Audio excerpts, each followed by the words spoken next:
y también para recibir una palabra tuya, una palabra que abra mis ojos, una palabra que me ubique en el camino, una palabra que traiga dirección para mi vida, una palabra que me muestre el camino. Tu palabra es luz y tu palabra es lámpara a nuestros pies. Permite, Espíritu Santo, que en esta mañana tu palabra pueda caer en buena tierra. Yo declaro buena tierra en esta mañana. Tierra donde dará fruto a 30, 60 y a 100 por uno. Me vuelvo contra todo espíritu de somnolencia en el nombre de Jesús, fuera de este lugar. Todo espíritu de bloqueo en la mente, fuera de este lugar. Todo espíritu de distracción, fuera de este lugar. En el nombre de Jesús, declaramos que el Espíritu Santo cubre todo el auditorio y todos quedamos bajo la cubierta del Espíritu Santo de Dios. Abrimos el corazón a tu palabra, Señor. Háblanos, ministranos. Necesitamos de ti. En el nombre de Jesús. Amén. Y amén. Gloria a Dios. Lucas 22, 42 dice así Jesús. Lucas 22, 42. Padre, si quieres, le pregunta Jesús, le dice Jesús a su Padre, a Dios, en una oración. Si quieres, pasa de mí esta copa, pero no se haga mi voluntad, sino la tuya. Lucas 22, 42. Aquí vemos a Jesús teniendo una lucha. Vemos a Jesús teniendo una pelea con su voluntad para someter su voluntad a la voluntad del Padre. El contexto de este pasaje es cuando Jesús va al monte de los olivos. Él va a Getsemaní y él se encuentra, él sabía que su hora había llegado. Él sabía que su tiempo había concluido y que era el momento de ir a la muerte, a la cruz, para atraer la salvación al hombre, porque estaba perdido. Y llega el momento. Ahora, Jesús en ese momento, cuando se enfrenta con la copa que tiene que beber, él se encuentra en una pelea en Getsemaní, luchando contra su voluntad, luchando para que no prevalezca su voluntad por la voluntad del Padre. La voluntad del Padre es que él tenía que ir a la cruz. La voluntad del Padre es que tenía que pagar por toda la raza humana.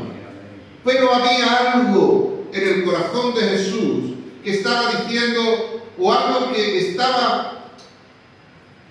Había procesos en el corazón de Jesús por donde él tenía que atravesar. Y él de repente en su parte humana, como hombre, él comienza a experimentar esos procesos y comienza a experimentar esa lucha de tener que entregar su vida y de tener que ir a la cruz, porque él sabe lo que le espera en la cruz. Él sabe por dónde tiene que atravesar. Él sabe que tiene que negarse. Él sabe que tiene que vivir un proceso muy doloroso en su vida. Y estos procesos dolorosos que Jesús vivió, los podemos ver desde dos puntos de vista. Uno, el punto de vista humano, Jesús como hombre, como parte humana. Saben que la otra parte es la parte del Hijo de Dios, es la parte divina de Jesús. Dos procesos, uno como hombre y otro como Dios.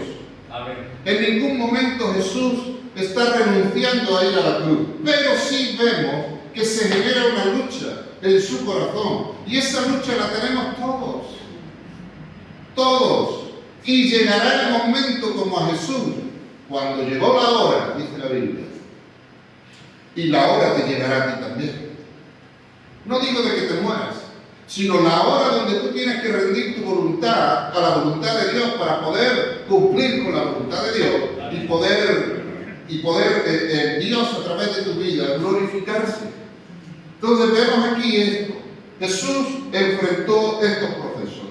El hombre, la parte de hombre y la parte de Dios. Vamos a ver como hombre. Como hombre Jesús enfrentó un proceso muy doloroso de humillación, de menosprecio, de escarnio y de burla.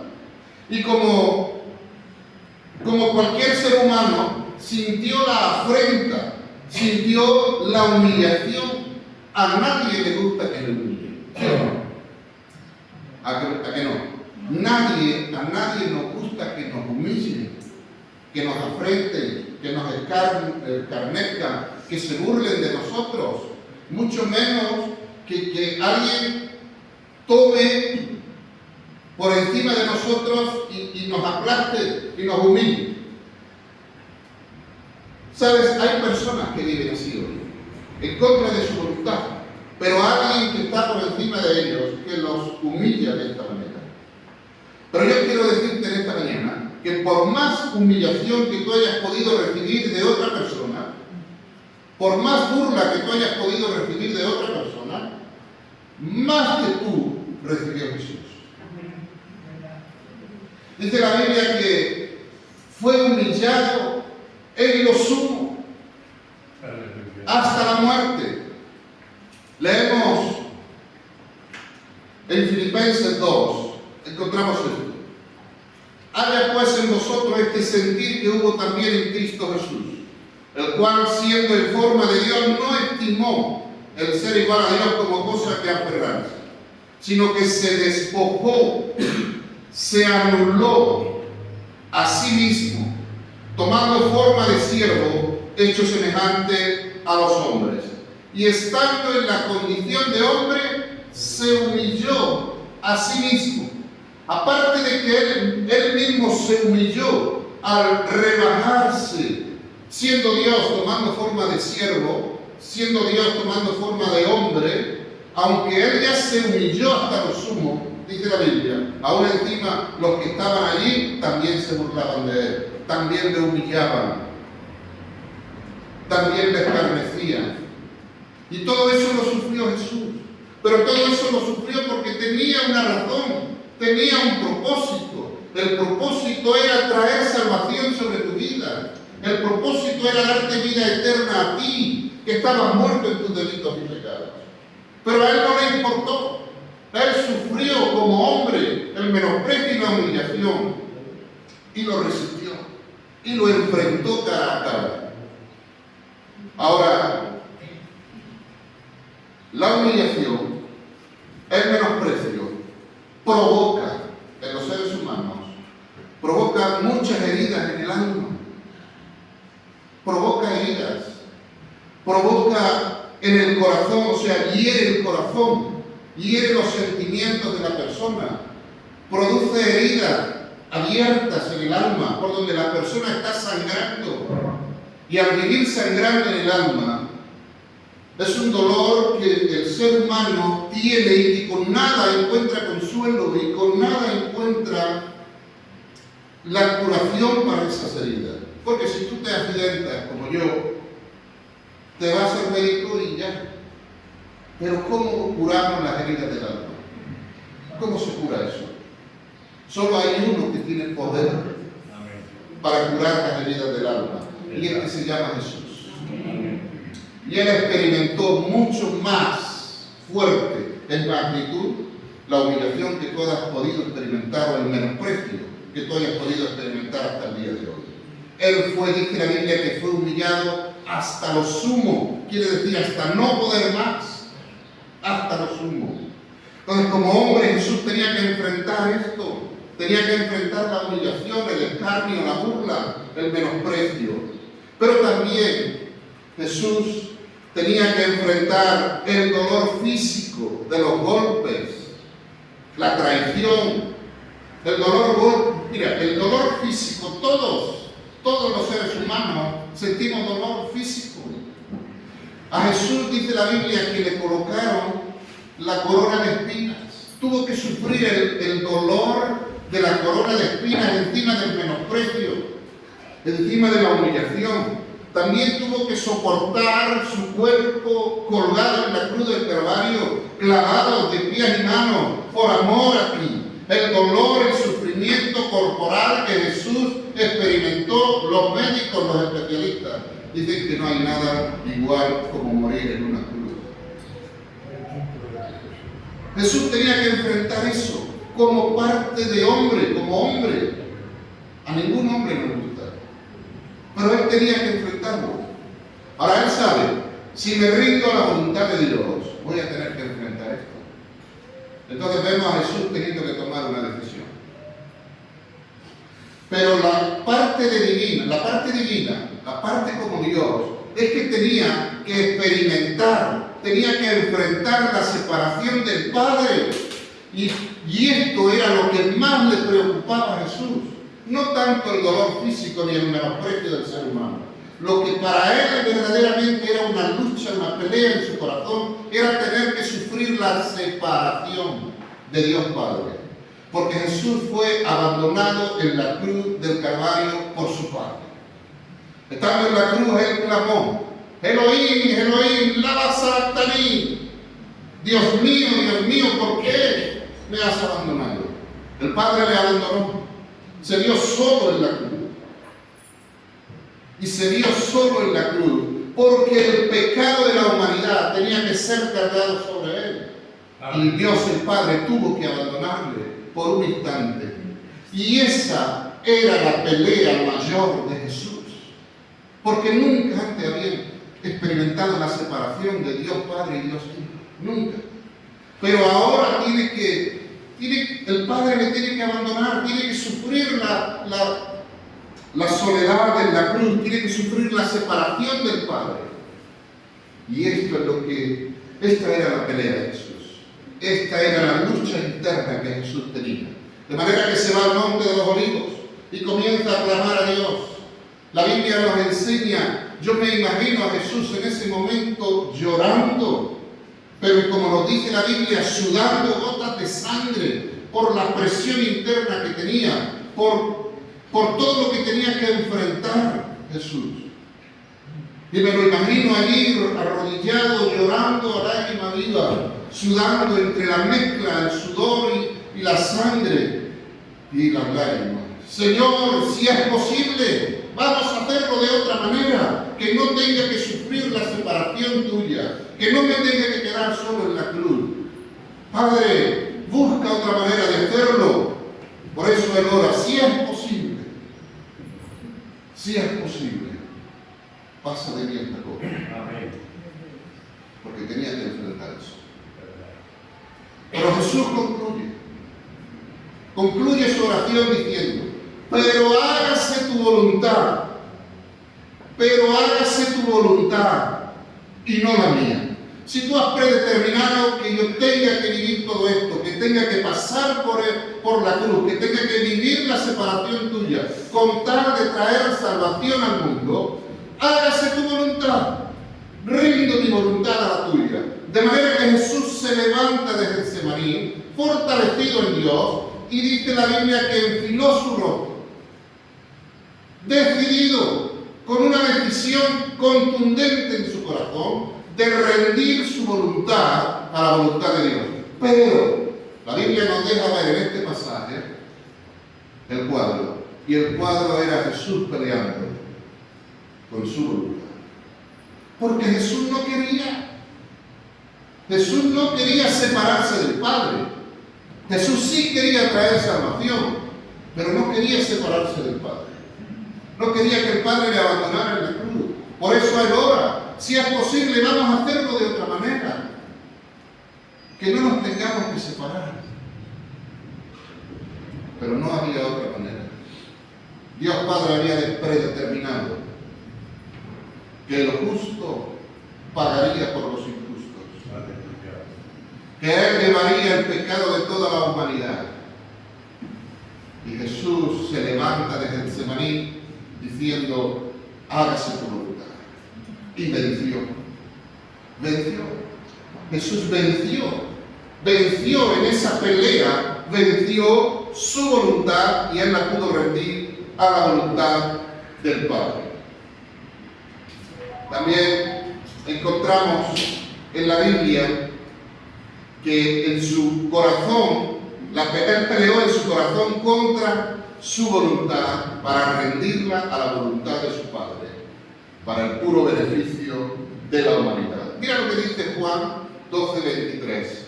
Juan 12:23 dice así: Jesús le respondió diciendo: ha llegado la hora para que el Hijo del Hombre sea glorificado. Saben que Jesús, después que resucitó, Él recibió un cuerpo glorificado. Lo mismo que tú y yo recibiremos si perseveramos. Él, entonces dice Jesús, ha llegado la hora para que el Hijo del Hombre sea glorificado, es decir, que muera y que resucita el tercer día, tal y como en la Escritura estaba predicho, y después Él recibiría ese cuerpo glorificado. De cierto os digo, que si el grano de trigo no cae en la tierra y muere, queda solo, pero si muere, lleva mucho fruto. Y el que ama su vida, la perderá. Y el que aborrece su vida para este mundo, para vida eterna, la guardará. El grano del que habla aquí Jesús está hablando de Él. Está hablando de Él, de su vida. Era necesario que Él muriera, que el trigo fuese sembrado en la tierra, que muriera para luego después poder dar mucho fruto. Y Jesús está dando mucho fruto. La muerte de Jesús, el haber peleado y vencido su voluntad, está dando mucho fruto hasta el día de hoy. Miles, millones de personas salvas, millones de personas que pueden entrar al reino de Dios. ¿Sabes? De igual manera, ese texto es aplicable para nuestra vida también. Si nosotros peleamos por rendir nuestra voluntad a la voluntad de Dios, nuestro fruto también será abundante para la gloria de Dios. Muchos de nosotros, si no caemos en tierra, si no morimos, ¿a qué vas a morir? Vas a morir a tu voluntad. No te tienes que crucificar físicamente, pero sí tienes que morir espiritualmente. Y morir espiritualmente significa no dar lugar a tu voluntad, sino tenerla clavada en la cruz del Calvario para dar lugar a la voluntad de Dios en tu vida. Porque la voluntad de Dios en tu vida es lo que a ti y a mí nos hace ser victoriosos en este mundo. Es la que nos hace dar fruto para Dios. Es la que nos hace vivir glorificando a Dios. Y aquí encontramos entonces, si el grano de trigo no cae a tierra y muere, queda solo. Pero si muere lleva mucho fruto. Así también nosotros tenemos que pelear con nuestra voluntad. Jesús en Mateo 7:21, mira lo que dice aquí. No todo el que me dice Señor, Señor, entrará en el reino de los cielos, sino el que hace. ¿Quién? El que hace. ¿Quién? ¿Quién va a entrar en el reino de los cielos? El que hace la voluntad de mi Padre. No es el que me dice Señor, Señor. Es el que hace la voluntad de mi Padre. Ahora, para hacer la voluntad del Padre tienes que pelear. Si Jesús tuvo que pelear, ¿cuánto más nosotros? Tenemos que pelear para que nuestra voluntad no se levante por encima de la voluntad de Dios. Siempre nos vamos a encontrar con el mayor enemigo de Dios. ¿Quién será el mayor enemigo de Dios? ¿El diablo? ¿La suegra? Que me perdone la suegra. ¿Quién será el pastor? ¿Quién será? El mayor enemigo de Dios eres tú mismo. Eres tú que siempre, en el ser humano, siempre quiere prevalecer por encima de la voluntad de Dios. Es decir, esa oración de Jesús, hágase tu voluntad y no la mía, en la gran mayoría la ora al contrario. Hágase mi voluntad y no la tuya. No, yo sé que tú no oras así. ¿A que tú no oras así? ¿A que no? Pero con tus hechos estás diciendo eso a Dios. Con dar lugar a tu voluntad, omitiendo, descuidando, no teniendo en cuenta, pasando por alto la voluntad de Dios, eso es lo que le estás diciendo a Dios. Con tus hechos, con tu manera de vivir, con tu comportamiento, con tu actitud.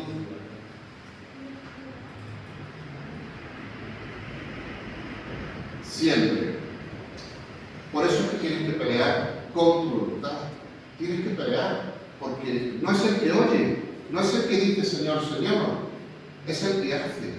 ¿Sabes que nuestra voluntad con la voluntad de Dios se contrapone? Siempre, siempre. Siempre se va a contraponer. Siempre. Por eso tienes que pelear. Si tú no peleas, eres dominado por tu voluntad. Eres guiado por tu voluntad. No por la voluntad de Dios. Aunque vengas a la iglesia. Aunque le digas, Señor, Señor. Aunque ores todos los días. Aunque no te pierdas un grupo de vida. Aunque vengan los viernes al culto de oración. Aunque vengan los domingos. Aunque ores en tu casa. Si tú no haces la voluntad de Dios, tienes serios problemas con Dios. Porque Jesús dice, no es el que me dice, es el que hace. Jesús dijo también que el que hace la voluntad de su Padre, ese y esa son mis hermanos y mis hermanas. El que hace Un día estaba Jesús enseñando y alguien le dijo, es así como en España, los españoles, que perdonen los que no entienden eso, pero alguien le hubiera dicho, si hubiese sido un español le hubiera dicho, ¡viva la madre que te parió! Pero como eran judíos, le dijo, bienaventurados los senos que te amamantaron. Y Jesús les contesta, bienaventurados antes los que oyen la palabra de Dios y la hacen. Los que hacen la voluntad de mi Padre que está en los cielos. Y dice, esos, los que hacen, esos son mis hermanos y esas son mis hermanas. Saben que la Biblia nos enseña que Jesús es el hermano mayor de todos los que a través de su sacrificio hemos creído en Jesús. En el libro de Hebreos también encontramos versículo 7 del capítulo 10. Jesús mismo dijo que Él vino para hacer la voluntad de Dios. Leemos así en Hebreos 10, 7. Entonces dijo, he aquí que vengo, oh Dios, para hacer tu voluntad, como en el rollo del libro está escrito de mí.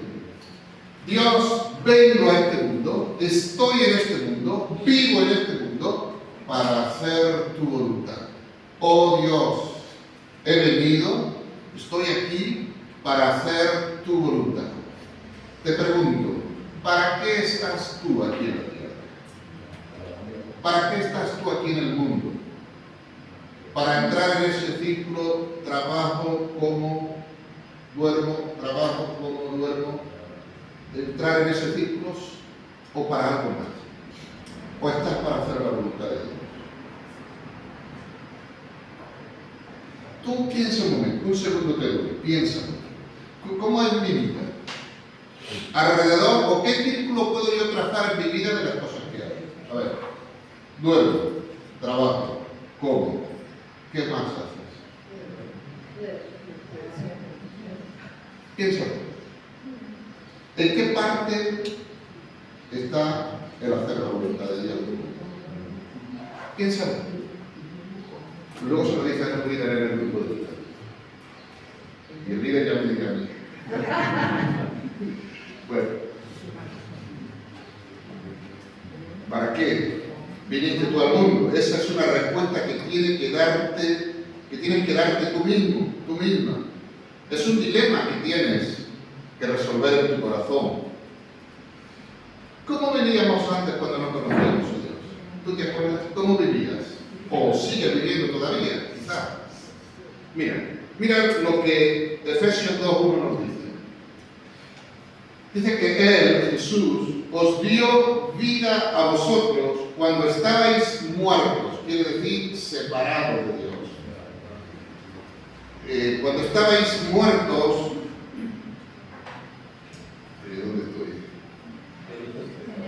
En vuestros delitos y pecados, en los cuales anduvisteis cuando en otro tiempo, o sea, ahora este tiempo no, Eso fue antes, ¿no? Anduvisteis en otro tiempo, siguiendo la corriente de este mundo, conforme al príncipe de la potestad del aire, el espíritu que ahora opera en los hijos de desobediencia. ¿En quién está operando ese espíritu del mundo? Ese príncipe de la potestad del aire, ¿en quién? En los hijos de desobediencia. Entre los cuales también todos nosotros vivimos en otro tiempo. Mira cómo vivimos en otro tiempo, en los deseos de nuestra carne, haciendo la voluntad de la carne y de los pensamientos. Y éramos por naturaleza hijos de ira. Lo mismo que los demás. Entonces, mira la reflexión de Pablo. Pablo está hablando, esto es como vivíamos antes de conocer a Jesús. Entonces, él da por hecho que ahora que vivimos, que conocemos a Jesús, ya no vivimos en los deseos de nuestra carne. No vivimos en la voluntad de nuestra carne y de nuestros pensamientos.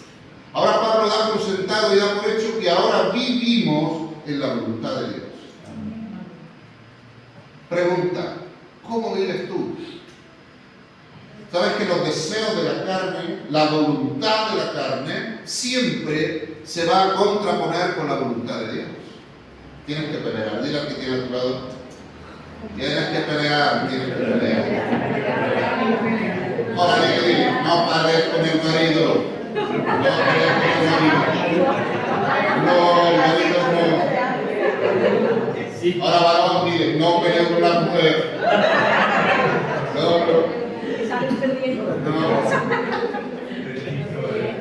Nuestra pelea es por nuestra voluntad.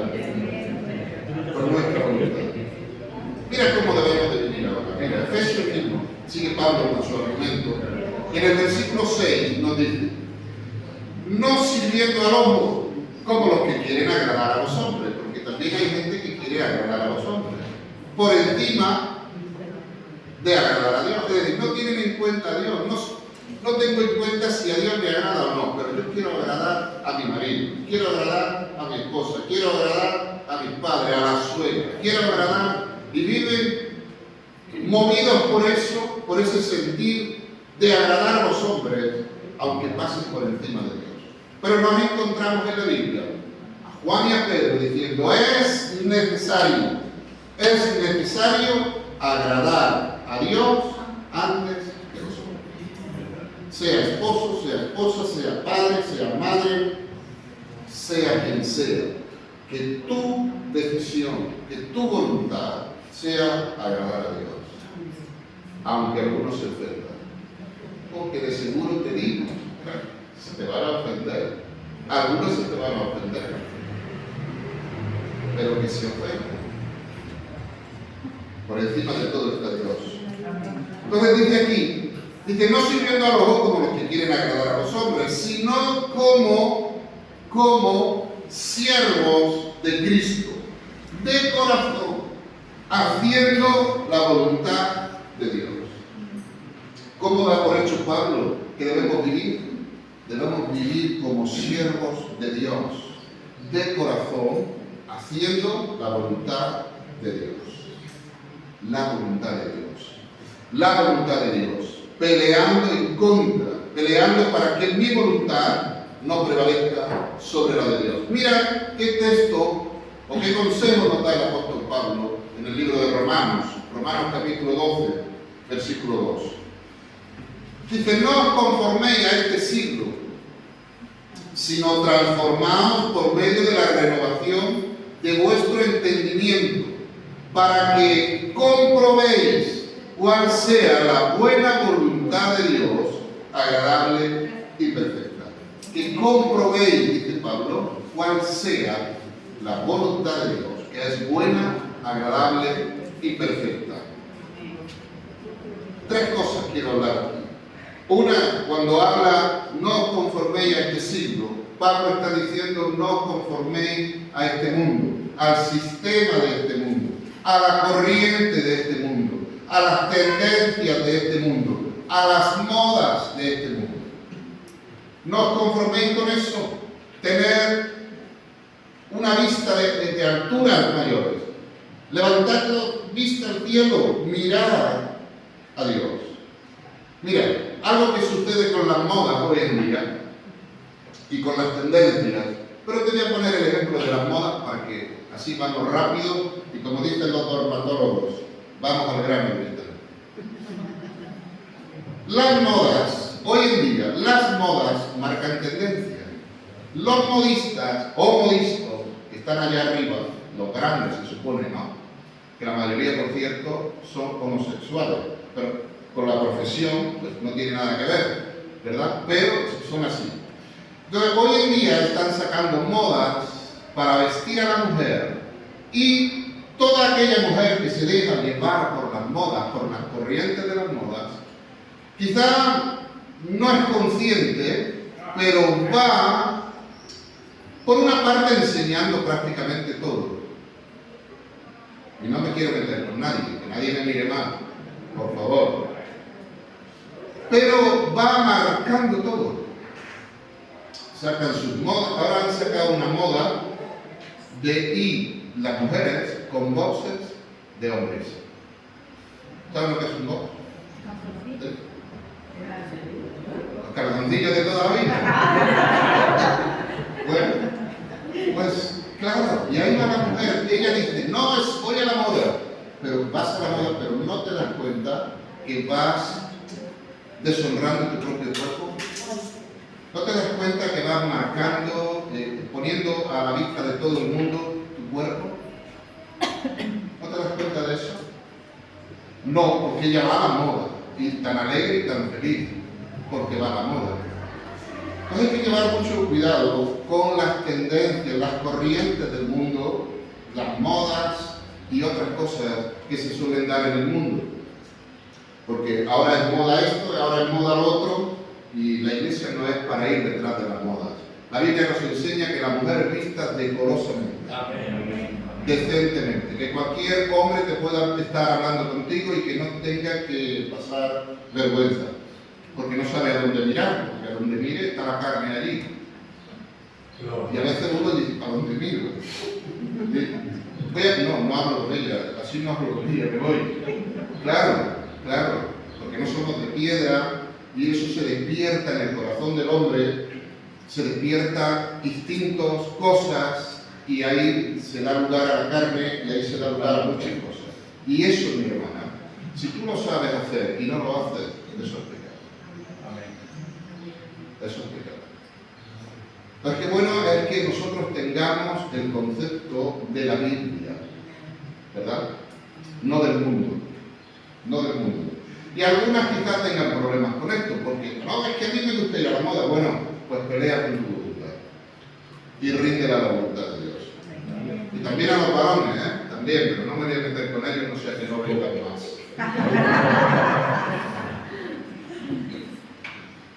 Bueno, entonces eso, no os conforméis a este siglo.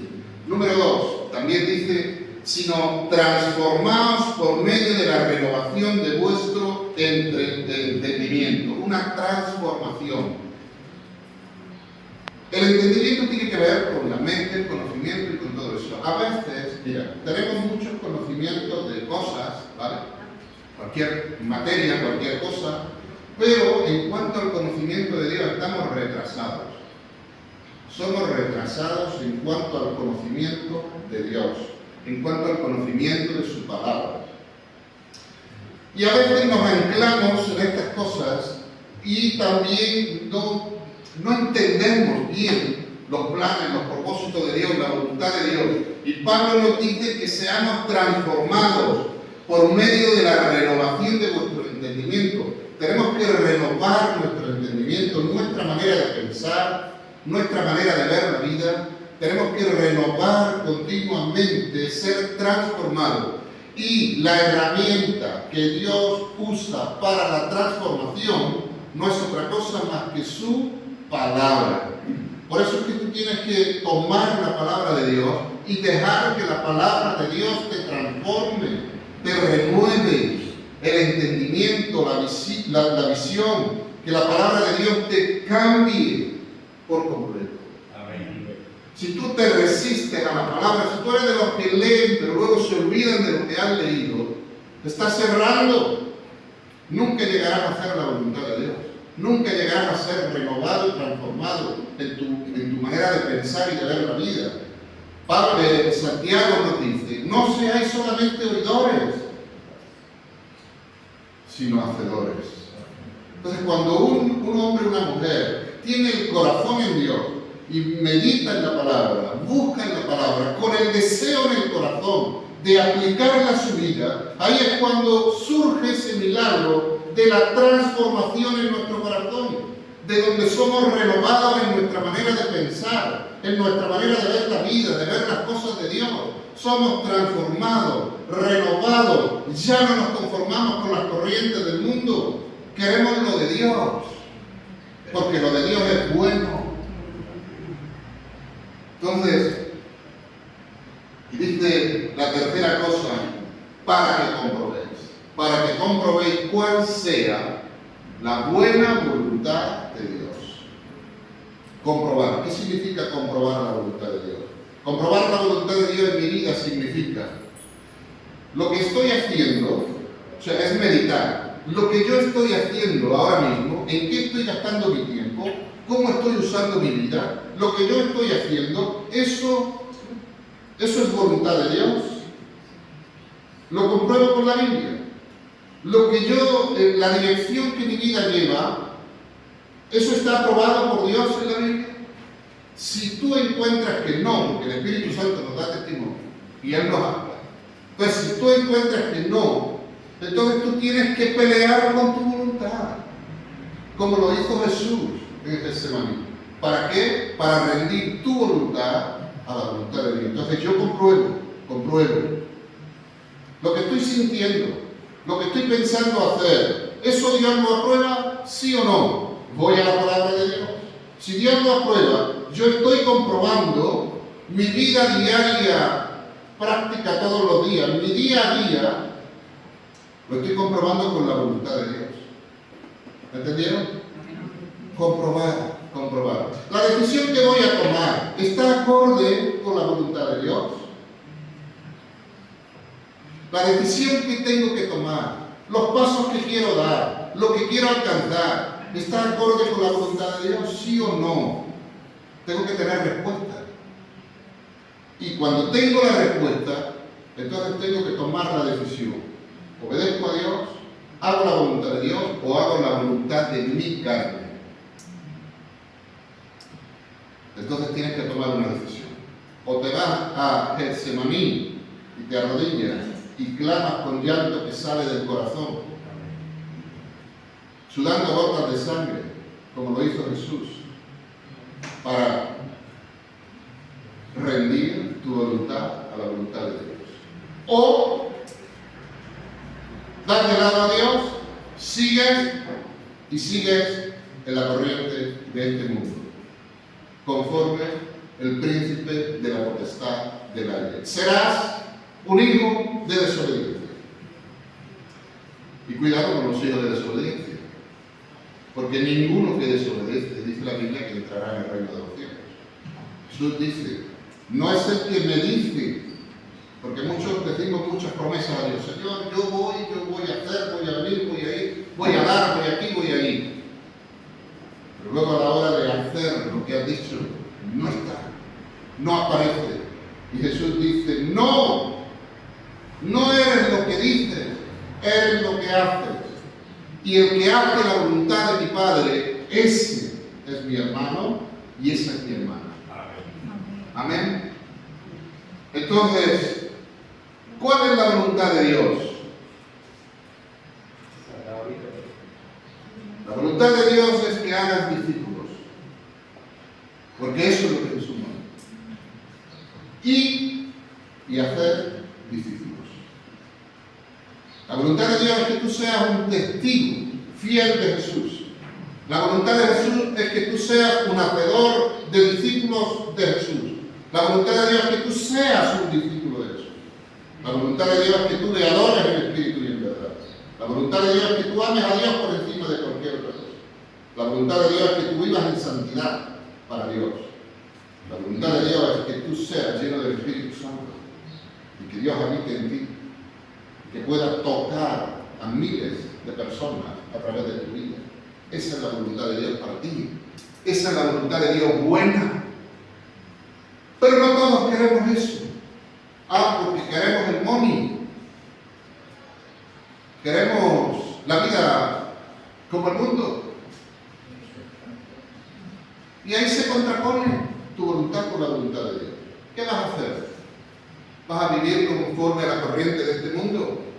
¿O vas a vivir como Jesús en el monte Getsemaní? ¿Qué vas a hacer en esta mañana? Puedes pasar aquí enfrente. ¿Qué vas a hacer? Tienes que tomar una decisión. Ha llegado tu hora. Jesús dice, sabiendo Jesús que había llegado su hora. Y esta mañana llegó tu hora. Tu hora de tomar una decisión. O tomas la decisión por Jesús y vivir haciendo su voluntad, o tomas la decisión de hacer tu voluntad, los deseos de tu carne y de tus pensamientos. ¿Qué vas a decidir? Cierra tus ojos por un momento.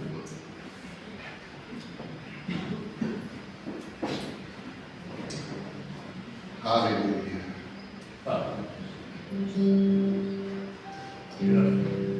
Aleluya.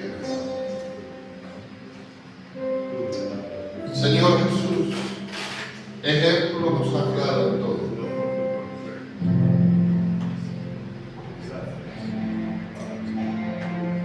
Señor Jesús, tú conoces cada una de nuestras vidas. Sabes que somos muy vulnerables, que nos atraen las cosas del mundo, la vanagloria de la vida, los afanes de este mundo, las riquezas de este mundo, los placeres de este mundo, los deseos de los ojos, Señor. Sabes que somos muy vulnerables a todo este tipo de cosas.